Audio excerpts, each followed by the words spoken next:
Hello guys, welcome back to the channel again.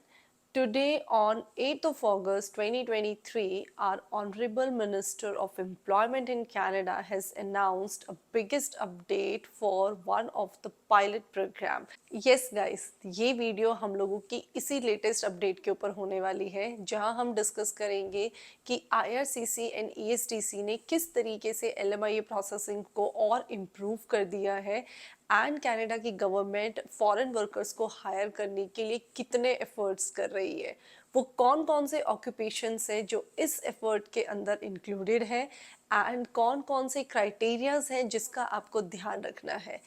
इस programme का क्या बेनिफिट है एम्प्लॉयर एंड फॉरेन वर्कर्स दोनों के लिए।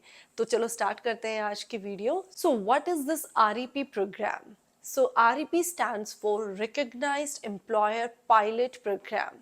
सो गाइस पी यहाँ पर पायलट के लिए है। तो आपको पता ही है कि गवर्नमेंट ऑफ कनाडा बहुत सारे पायलट प्रोग्राम्स लेकर आती रहती है, जिस तरीके से अभी अटलांटिक प्रोग्राम आया था, BCPNP प्रोग्राम जो आपका चल रहा है टेक पाथवे वाला, ये भी पहले एक पायलट प्रोग्राम था, लेकिन इसको फर्दर हम लोगों ने एक्सटेंड कर दिया बिकॉज ये सक्सेसफुल रहा। तो इसी तरीके से गवर्नमेंट दिन पे दिन बहुत सारे पायलट प्रोग्राम्स लेकर आती रहती है और जब वो सक्सेसफुल हो जाते हैं तो उनको परमानेंट प्रोग्राम बना दिया जाता है। तो REP भी एक ऐसा ही प्रोग्राम है that meant for the pilot programming, but अगर ये सक्सेसफुल रहा तो हो सकता है कि ये परमानेंट प्रोग्राम हो जाए। तो अब हम लोग before starting with the further processing and understanding discuss करेंगे कि LMIA क्या है। मैं क्यों डिस्कस करने वाली हूँ LMIA, बिकॉज LMIA इस प्रोग्राम से डायरेक्टली रिलेटेड है। बात करते हैं what is LMIA। LMIA stands for labour market impact assessment.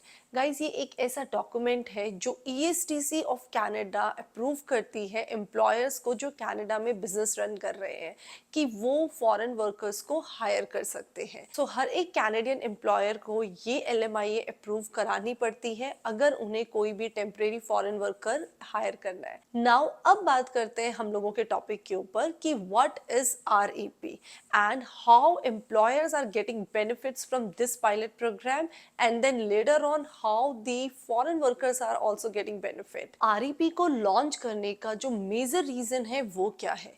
REP guys Canadian government ने इसलिए लॉन्च किया है बिकॉज यहाँ पर बहुत ज़्यादा शॉर्टेज ऑफ लेबर है।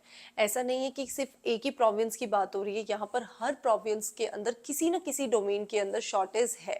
तो यहाँ पर जो कॉप्स के अंदर ऑक्यूपेशंस आते हैं, अब ये कॉप्स क्या है वो भी आप समझ लीजिए, मैं शॉर्टकट में आपको बता देती हूँ। COP stands for Canadian occupational projection system. ये वो ऑक्यूपेशंस हैं जो एक लिस्ट के अंदर दिए गए हैं after doing all the R&D by ESTC in Canada कि ये ऑक्यूपेशन शॉर्टेज के अंदर है और हमें ये डिमांड फिलफिल करनी है। तो इस वजह से ही हमारा जो REP पायलट प्रोग्राम है ये बाउंडेड है कॉप्स ऑक्यूपेशन के साथ कि जो ऑक्यूपेशंस आपके लिस्टेड है कॉप्स के अंदर, एम्प्लॉयर्स उन्हीं के अंदर अपनी LMIA इस पायलट प्रोग्राम में प्रोसेसिंग करा सकते हैं। And the last, how LMIA helps you to get your PR and later on your citizenship. Guys अगर आप फॉरेन वर्कर हैं और आपको कनाडा में जाना है तो आपके पास सबसे बेस्ट ऑप्शन होता है LMIA का, क्योंकि आपको एक श्योरिटी मिल जाती है कि इसके बाद आप डायरेक्टली अपनी PR अप्लाई कर सकते हैं। So there are different methods to apply for this LMIA, but ये एक शॉर्टकट पाथवे है जहाँ पे आपको श्योरिटी मिलती है कि येस आप अपनी PR के लिए एलिजिबिलिटी बना रहे हैं। तो this is the basic steps that first you have to take the LMIA, then you have to apply for your work permit. Once you get the work permit approval, then you are eligible to apply for your PR after certain conditions of your experience in Canada. Then at the end, after PR, you can apply for your citizenship. So these are the basic steps that you can follow just after your LMIA to get your work permit and later on with your PR and citizenship. So ये एक बहुत ही shortcut सा method है। तो सभी लोगों को, foreign workers को स्पेशली LMIA चाहिए होती है to get the work permit approvals in Canada, and this is the easiest pathway also. So guys अब बात करते हैं इस प्रोग्राम की उन हाइलाइट्स के ऊपर जो बिगेस्ट अनाउंसमेंट्स हैं और जिससे हम लोगों को बहुत फायदा होने वाला है। So जो फर्स्ट announcement है that says very clearly that this program is for 3 years, means अगर employer आज अपनी LMIA approved कराते हैं तो उनकी जो LMIA डॉक्यूमेंट है वो अगले 3 साल तक वैलिड रहेगा। Now second point, very important guys, कौन कौन से एम्प्लॉयर एलिजिबल है इस प्रोग्राम के अंदर। तो यहाँ पे जो कंडीशंस हैं वो थोड़ी सी डिफिकल्ट है अंडरस्टैंड करने के लिए, बिकॉज जो एम्प्लॉयर्स हैं, स्पेसिफिक एम्प्लॉयर्स हैं, वो ही सिर्फ इस LMIA को अप्लाई कर सकते हैं। Now what are the conditions? The first condition कि किसी भी एम्प्लॉयर जो भी अप्लाई करना चाहता है इस प्रोग्राम के अंडर, उसकी पहले कोई भी 3 पॉजिटिव LMIA अप्रूव्ड होनी चाहिए। मींस वो LMIAs आपकी आनी चाहिए, एंड वो भी कॉप्स के अंदर। मतलब ये जो कॉप्स वाले ऑक्यूपेशंस है, इसी में आपकी जो LMIA है वो अप्रूव होनी चाहिए। तो लास्ट 5 इयर्स के अंदर आपके 3 पॉजिटिव LMIA अप्रूव्ड होने चाहिए, अदरवाइज आप इस प्रोग्राम के अंदर LMIA कंसिडर नहीं करा सकते। बट यहाँ पर फॉरेन वर्कर्स के लिए कोई कंडीशंस नहीं है। कोई भी फॉरेन वर्कर इन LMIA के थ्रू अपनी जॉब अपॉर्चुनिटी अप्लाई कर सकता है from outside of the Canada. So it is very good program guys, जो स्पेशली एग्रीकल्चर में है। मैं बताऊंगी क्यों एग्रीकल्चर में हाईलाइट कर रही हूँ, बिकॉज जो हमारी थर्ड पॉइंट है वो यही है कि यहाँ पर गवर्नमेंट ने बहुत क्लियरली बोला है कि हमने इस प्रोग्राम को 2 मॉड्यूल्स में डिवाइड कर दिया है। The first module means they are announcing this program, applying this program in 2 different modules. The first will be going to apply from September, and that is only and only for the agriculture employers. Means जितने भी employers हमारे agriculture वाले हैं वो अपनी LMIAs first phase के अंदर apply कर सकते हैं, जो कि सितंबर से स्टार्ट हो जाएगा।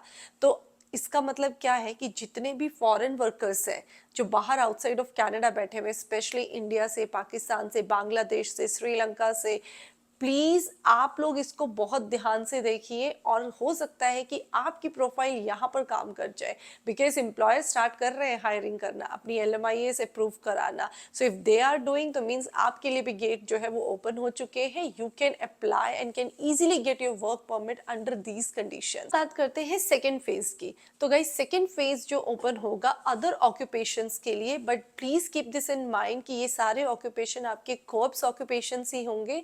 I will share you one link in the description box, otherwise video बहुत बड़ी हो जाएगी, जहां पे आप कोऑप्स के जो ऑक्यूपेशंस हैं उनकी लिस्ट चेकआउट कर सकते हैं कि कौन कौन सी वो प्रोफाइल्स है, कौन कौन सी वो डेजिग्नेशंस एंड एरियाज हैं जो इसमें लिस्टेड है और जिनके लिए ये सेकेंड फेज में ओपन हो जाएगा। So second phase will be starting in January 2024।